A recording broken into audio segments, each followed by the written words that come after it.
Today, it is an honor for me to be speaking again after a long time. Being here with such honorable people is a great moment in my life. And it's an honor for me that today I'm wearing a shawl of Benazir Bhutto Shaheed. I don't know where to begin my speech. I don't know what people would be expecting me to say. But first of all, thank you to God, for whom we all are equal. And thank you to every person who has prayed for my fast recovery and a new life. I cannot believe how much love people have shown me. I have received thousands of good wish cards and gifts from all over the world. Thank you to all of them. Thank you to the children whose innocent words encouraged me. Thank you to my elders whose prayers strengthened me. I would like to thank my nurses, doctors, and the staff of the hospitals in Pakistan, in the UK, in the UAE government, who have helped me to get better and recover my strength. I fully support Mr. Ban Ki-moon, the Secretary General, in his Global Education First initiative, and the work of the UN Special Envoy, Mr. Gordon Brown, and the respected President, General Assembly, Wok Yaramich. I thank all of them for their leadership that they continue to give. They continue to inspire all of us to action. Dear brothers and sisters, do remember one thing. Malala Day is not my day. Today is the day of every woman, every boy, and every girl who have raised their voice for their rights. There are hundreds of human rights activists and social workers who are not only speaking for their rights, but who are struggling to achieve their goal of peace, education, and equality. Thousands of people have been killed by the terrorists, and millions have been injured. I'm just one of them. So here I stand. One girl among many. I speak not for myself, but for those without voice can be heard. Those who have fought for their rights. Their right to live in peace. Their right to be treated with dignity. Their right to equality of opportunity. Their right to be educated. Dear friends, on the 9th of October 2012, the Taliban shot me on the left side of my forehead. They shot my friends too. They thought that the bullet would silence us, but they failed. And out of that silence came thousands of voices. The terrorists thought that they would change my aims and stop my ambitions. But nothing changed in my life except this. Weakness, fear, and hopelessness died. Strength, power, and courage was born.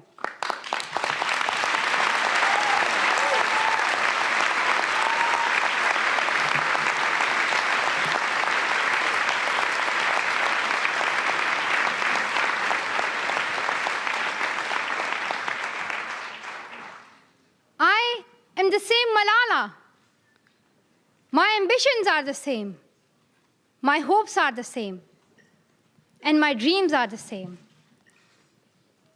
Dear sisters and brothers, I'm not against anyone. Neither am I here to speak in terms of personal revenge against the Taliban or any other terrorist group. I'm here to speak up for the right of education of every child.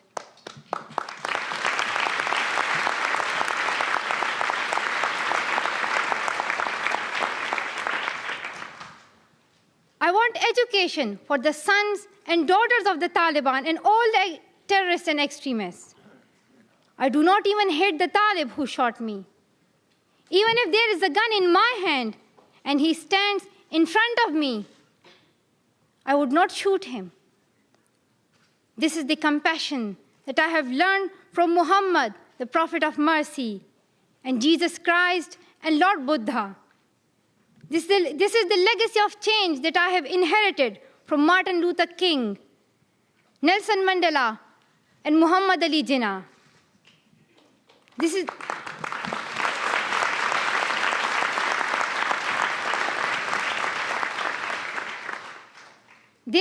the philosophy of non-violence that I have learned from Gandhiji, Bacha Khan, and Mother Teresa.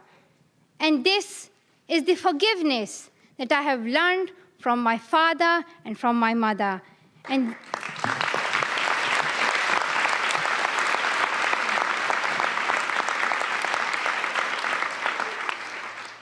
this is what my soul is telling me. Be peaceful and love everyone. Dear sisters and brothers,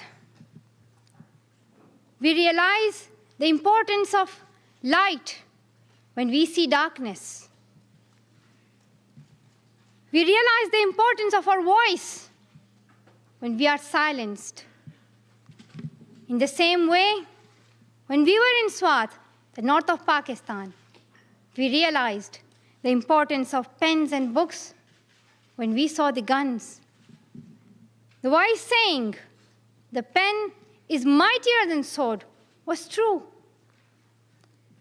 The extremists were and they are afraid of books and pens. The power of education frightens them. They are afraid of women. The power of the voice of women frightens them. And that is why they killed 14 innocent students in the recent attack in Quetta. And that is why they killed female teachers and polio workers in Khyber Pakhtunkhwa. That is why they're blasting schools every day, because they were and they are afraid of change, afraid of equality that we will bring into our society. And I remember that there was a boy in our school who was asked by a journalist, "Why are the Taliban against education?" He answered very simply by pointing to his book. He said, "A Talib doesn't know what is written inside this book." They think that God is a tiny little conservative being who would send girls to the hell just because of going to school. The terrorists are misusing the name of Islam and Pashtun society for their own personal benefits.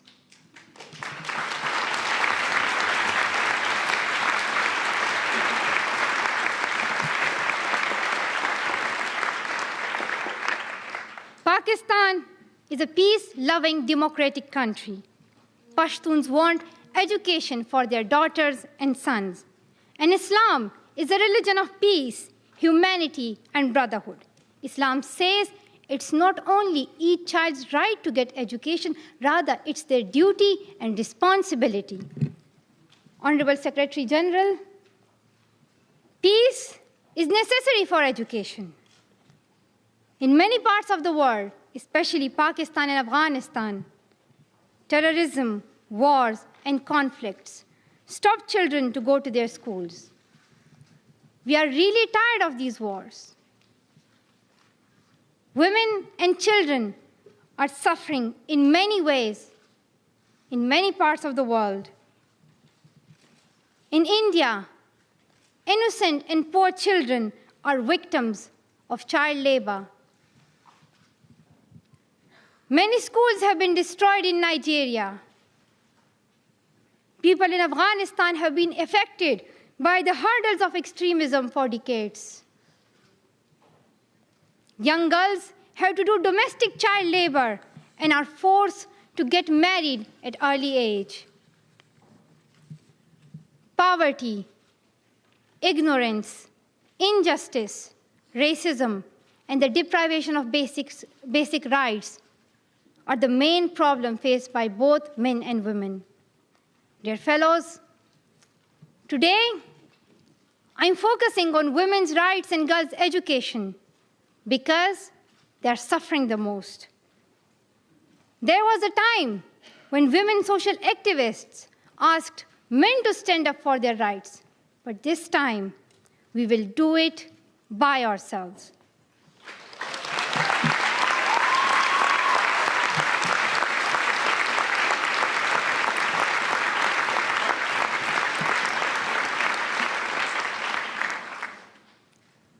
I'm not telling men to step away from speaking for women's rights. Rather, I'm focusing on women to be independent, to fight for themselves. So, dear sisters and brothers, now it's time to speak up. So today, we call upon the world leaders to change their strategic policies in favor of peace and prosperity. We call upon the world leaders that all the peace deals must protect women's and children's rights. A deal that goes against the rights of women is unacceptable.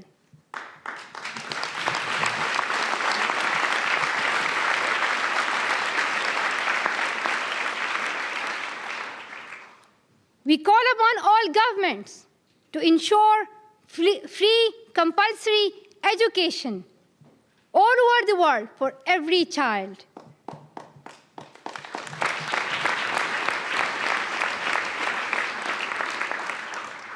We call upon all the governments to fight against terrorism and violence, to protect children from brutality and harm.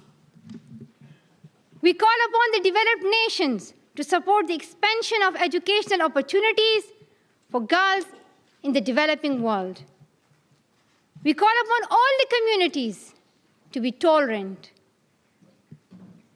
to reject prejudice based on caste, creed, sect, color, religion, or gender, to ensure freedom and equality for women so that they can flourish. We cannot all succeed when half of us are held back. We call upon our sisters around the world to be brave, to embrace the strength within themselves and realize their full potential. Dear brothers and sisters, we want schools and education for every child's bright future. We will continue our journey to our destination of peace and education. No one can stop us. We will speak up for our rights, and we will bring change through our voice. We believe in the power and the strength of our words. Our words can change the whole world because we are all together, united for the cause of education. And if we want to achieve our goal, then let us empower ourselves with the weapon of knowledge. And let us shield ourselves with unity and togetherness. Dear brothers and sisters, we must not forget that millions of people are suffering from poverty, injustice, and ignorance. We must not forget that millions of children are out of their schools. We must not forget that our sisters and brothers are waiting for a bright, peaceful future. So let us wage a global struggle against illiteracy, poverty, and terrorism. Let us pick up our books and our pens. They are our most powerful weapons. One child, one teacher, one book, and one pen can change the world. Education is the only solution. Education first. Thank you.